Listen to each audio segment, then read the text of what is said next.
ito yung solusyon nyo doon sa mga wifi na may hina yung signal. Kasi malayo yung router nyo, malayo kayo sa wifi, nasa ground floor yung router, sa second floor yung kwarto nyo, ito yung solusyon. Gumamit kayo ng device na ito. Iko-connect nyo to dyan sa existing na wifi nyo. Hindi nyo kailangan maglatag ng wire.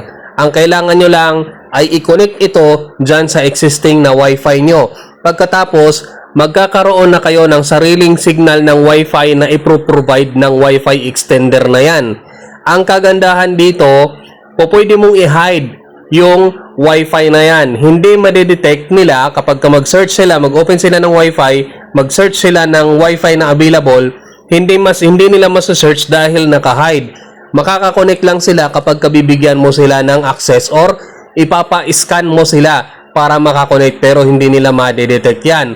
Tapos, kagandahan dito, maaari kang mag-connect dito ng mga CCTV nyo, yung mga 2.4 GHz na CCTV.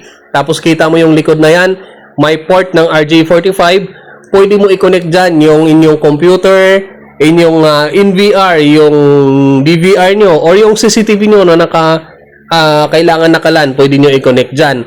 Nang hindi na kayo nagbabayad ng additional na monthly. Ang kagandahan pa dito, pwede mo rin itong i-connect kahit na nakikiconnect ka lang sa kapitbahay, pwede mo itong gamitin. Malakas yung signal ng kapitbahay mo or alam mo yung password ng wifi ng kapitbahay mo.